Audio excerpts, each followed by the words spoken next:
துலா ராசிக்கு சனி பகவான் 5ஆம் இடத்துல இருந்தார். பஞ்ச மகாஸ்தானம் 5ஆம் இடம், பூர்வீக புண்ணியஸ்தானம். இந்த இடத்துல இருந்து 6வது வீட்டுக்கு வரார். ஒரு சின்ன இடமாற்றம் சந்திப்பதற்கான நேரம் இது துளாராசி. சில பேருக்கு வெளிநாடுகள் பயணம் கிடைக்கும், சில பேருக்கு உள்நாட்டிலேயே பயணங்கள் அமையும். இடமாற்றங்கள், பூமி வாங்குறதுக்கான நேரம், நம்ம மனசு ஏதாச்சும் செய்யணும்னு ஒரு எண்ணம் வரும். இது எல்லாம் நம்ம சனி கொடுக்க போற. கொஞ்சம் வாக்குவாதங்களும் வர வாய்ப்பு உண்டு. அதை மட்டும் நம்ம தவிர்த்துக்கணும். நிறைய இடத்துல பேச்சை குறைச்சிக்கங்க. சில இடத்துல சிலரோட பேச்சுகள்லாம் உன்னிப்பா கவனிங்க. இந்த 6வது இடம் சுகஸ்தானம். சுகம்னா நல்லது நடக்கிற இடம், சுகமா இருக்கிற இடம். சுகவீனம்னா வீணம்னா உடல் நலத்துல கவனம் தேவை.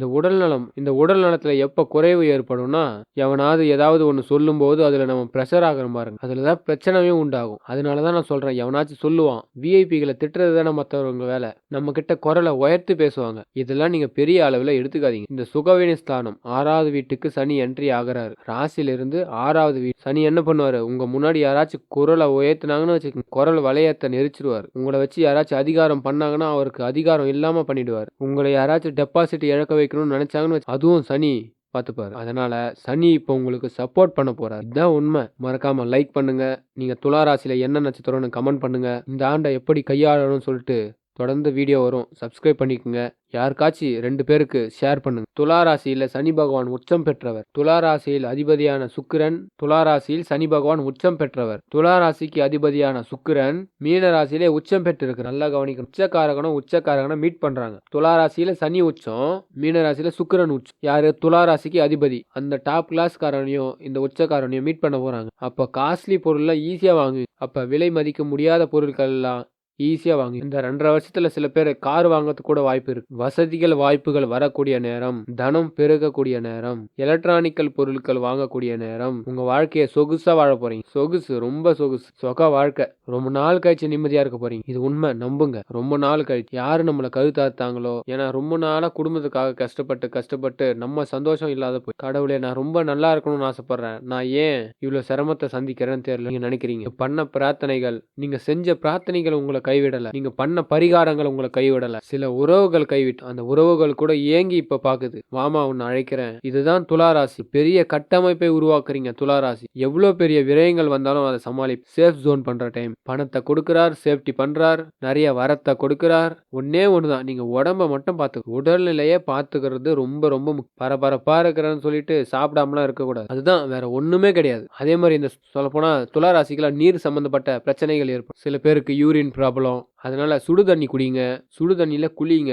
சொன்னா கேட்கவா போறீங்க? என்னை பொறுத்த வரைக்கும் இந்த கடகராசி துளாராசி எல்லாம் ஐஸ்கிரீம் விரும்புவீங்க. ஒரு கட்டுப்பாடே இருக்காது. துளாராசில ஒரு திடீர் புரட்சி எல்லாம் பண்ணுவீங்க. உடம்ப பார்த்து கூலிங்கான பொருட்களை எடுத்துக்காதீங்க. கான்பிடண்டா மைண்டை வச்சு ஸ்ட்ரீட் ஃபுட்டு சாப்பிடாதீங்க. கடை ஃபுட்டை மேக்சிமம் அவாய்ட் பண்ணுங்க. துளாராசி இதெல்லாம் உங்களுக்கு நல்லதுதான் சொல்லுங்க.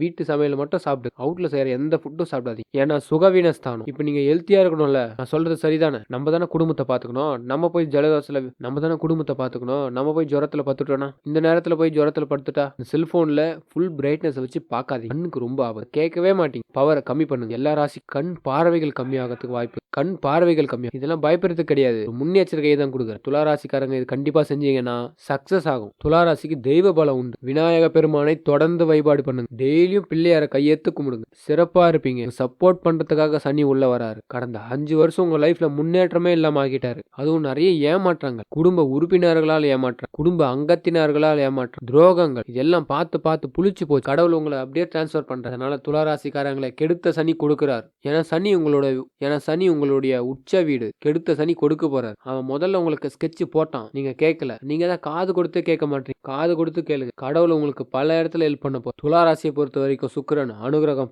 சுக்கிரன் உச்சம் பெற்ற இடத்துல தான் சனி என்ட்ரி ஆகிறார். அதனால பயப்பட வேண்டிய அவசியம் இல்லை. சனி பெயர்ச்சி 2025 மார்ச் 29, 2025 கும்பத்திலிருந்து மீனத்திற்கு சனி பெயர்ச்சி அடையும். அது எவ்வளோ காலத்துக்கு இருக்குன்னு பார்த்தீங்கன்னா 2027 ஜூன் வரைக்கும் இருக்கும். சனி பெயர்ச்சி எப்போதுமே ஒரு மேஜர் இம்பேக்ட். உங்களுக்கு நல்லாவே தெரிஞ்சிருக்கும். 9 கோள்களில் சனி மட்டும்தான் 2.5 வருஷம் இல்லைனா 2.25 வருஷம், அது தோராயமாக முன்பின் வக்ரகதியெல்லாம் உண்டு. சனி கிரகம் மட்டும்தான் அதிக நாட்கள் ஆளுமை செய்யக்கூடிய கிரகம். பொதுவாகவே உலக அளவில் ஒரு சனி பெயர்ச்சிக்கு ஒரு முக்கியத்துவம் உண்டு. உலகத்தில் ஏற்படக்கூடிய மாற்றங்களும் சரி, தனி மனிதனுக்கு ஏற்படக்கூடிய மாற்றங்களும் சரி, சனி தான் மேஜர் ரோல் ப்ளே பண்ணும். விதியை நிர்ணயிக்கக்கூடியது சனி. அந்த விதி எப்படிப்பட்டதாக இருக்கணும்னு சொல்லிட்டு இந்த சனி பெயர்ச்சி நமக்கு கொடுக்க போகுது.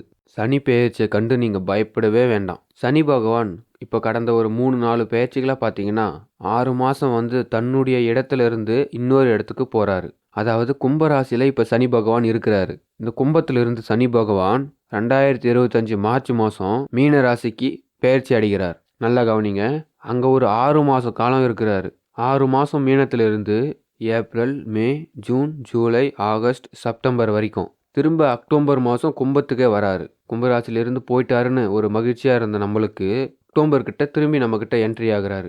திரும்ப ஒரு 6 மாதம் நம்மக்கிட்ட தான் இருக்கிறாரு. திரும்ப அக்டோபர், நவம்பர், டிசம்பர், ஜனவரி, பிப்ரவரி, மார்ச். 2026 மார்ச் 6ஆம் தேதி தான் பர்மனண்ட்டாக கும்பத்தை விட்டு வெளியில் வராரு. அதே சனி பகவான் திரும்ப ரிட்டர்ன் திரும்ப மார்ச்சுக்கு அப்புறம் தான் 7ரை சனியை ஆரம்பிக்கிறாரு. அப்போ எல்லாருக்குமே இது ஒரு குழப்பமாக தான் இருக்கும். சனி பெயர்ச்சி இப்போ நடக்குதா இல்லை 26ஆ? சனி பெயர்ச்சி 2025 தான் இருக்குது. வாக்கிய பஞ்சாகம் நிரந்தரமாக 2.5 வருஷத்தை கால்குலேட் பண்ணுது. திருக்கணித பஞ்சாகம் உள்ளே போயிட்டு வர்றதும் கால்குலேட் பண்ணுது. 2026 நிரந்தரமாக உட்காரும்போது இந்த முன்னாடி நடந்த 6 மாதம் கணக்கு இல்லாமல் போயிடும். அவருடைய எஃபெக்ட் தெரியணுன்றதுக்காக தான் இது ஒரு முன்னெச்சரிக்கையாக சொல்கிறாங்க.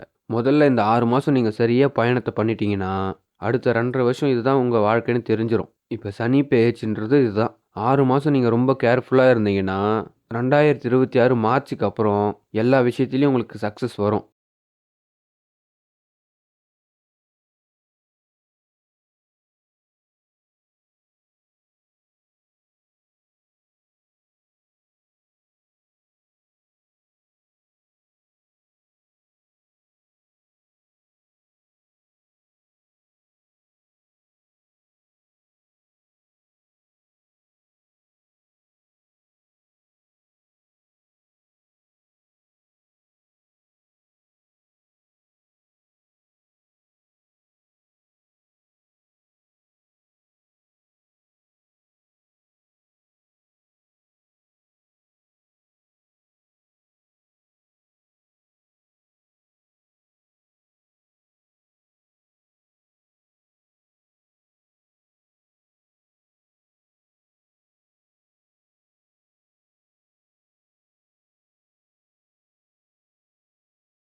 நீங்கள் எதிர்பார்த்த விஷயங்கள் நடக்க போகுது. அதனால் கொஞ்சம் கூட கவலைப்பட வேணாம். தைரியமாக ஃபேஸ் பண்ணுங்க. வாய்ப்பு கிடைச்சதுன்னா ஐயப்ப சுவாமி, ஐயப்பனை வழிபாடு பண்ணுங்க. வாய்ப்பு கிடைச்சதுன்னா சபரி யாத்திரை, மாத யாத்திரை கூட போகலாம். நீங்கள் மாதம் மாதம் வழிபாடு பண்ணுங்க. ஒரு வாய்ப்பு கிடைச்சா பெண்களாக இருந்தால் என்ன பண்ணுறதுன்னா குருவாயூர் அப்பனை பாருங்க. குருவாயூர் அப்பன் கோவிலுக்கு ஒரு வாட்டி போயிட்டு வாங்க.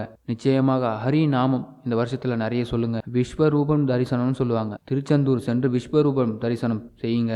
நிச்சயம் நல்ல மாற்றம் கன்னி ராசிக்கு உண்டாகும். செழிப்பான நேரம், நேரம் என்னைக்கும் குறைவில்லை. கடவுள் உங்க பக்கம் இருக்கிறாரு. இந்த வருஷத்துல பல நல்ல முன்னேற்றங்களை இந்த கன்னிராசிக்காரர்கள் பெற போறீங்க. இன்னும் சொல்ல போனா ஒரு உலக வாழ்க்கையில ஒரு விஐபி அந்தஸ்து கிடைக்க போகுது. பல அவார்டுகள் கிடைக்க போகுது. சமூகத்திற்காகவும் பல பேர் பாராட்டக்கூடிய விருதுகள் கிடைக்க போகுது. நிச்சயம் இது நடக்கும். நீங்க எந்த துறையில இருந்தாலும் சரி உங்களை பாராட்டுவாங்க. என்னை பொறுத்த வரைக்கும் மன நிம்மதியான வருஷம். சரியான ஸ்கெட்ச் போட்டு பிளான் போடுவீங்க, சக்சஸ் ஆவீங்க. மறக்காம லைக் பண்ணுங்க, கமெண்ட் பண்ணுங்க, சப்ஸ்கிரைப் பண்ணி பெல் ஐக்கானை கிளிக் பண்ணுங்க, ஷேர் பண்ணுங்க.